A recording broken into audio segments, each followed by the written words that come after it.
Sobat calon guru semuanya, pada video saya sebelumnya terkait tentang cara konfirmasi kesediaan PPG guru tertentu tahap 1 di SIM PKB, banyak sekali teman-teman yang bertanya setidaknya seperti ini.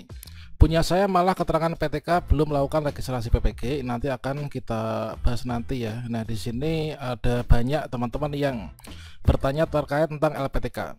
Kalau tadi lupa nama LPTK-nya, bagaimana cara mengeceknya kembali di mana LPTK kita? Kemudian lupa lihat LPTK, bagaimanakah caranya? Kemudian mohon bantuannya. Sekarang buka nggak ada lagi LPTK-nya. Nah, di sini teman-teman kita akan berbagi pengalaman bagaimanakah cara memunculkan nama LPTK ketika teman-teman tadi itu lupa ya untuk mencatat atau memfoto LPTK tempat kita untuk melakukan lapor diri teman-teman.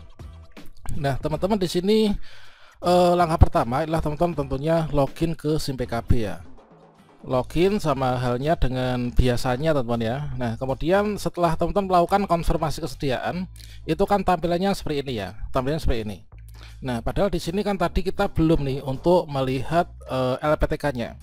Nah, untuk teman-teman melihat LPTK kembali ketika tadi lupa untuk mencatat ya, maka silahkan diikuti cara ini.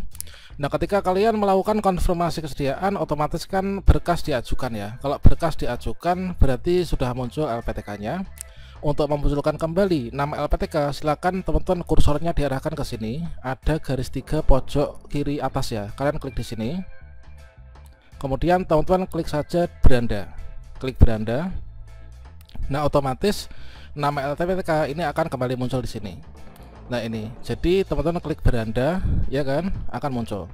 Kalau misalkan mungkin tertutup lagi, silakan masuk pokoknya di beranda, kemudian silakan di reload. Maka nantinya akan muncul kembali ya. Insya Allah untuk LPTK-nya ini akan muncul kembali. Berikut juga bukan hanya nama LPTK, namun juga informasi penetapan peserta ketika teman-teman sudah selesai melakukan konfirmasi kesediaan teman-teman ya. Kalau misalkan di sini loadingnya cukup lama, silakan teman-teman ditunggu dulu ya. Oke, di sini kita tunggu. Nah, ini teman-teman, jadi silahkan masuk ke beranda, kemudian di reload, maka akan muncul LPTK kita. Nah, ini ya, kalau saya di UMJ, teman-teman kira-kira di mana nih? Silahkan berbagi pengalaman di komentar ya. Oke, demikian teman-teman, semoga bermanfaat ya. Wassalamualaikum warahmatullahi wabarakatuh.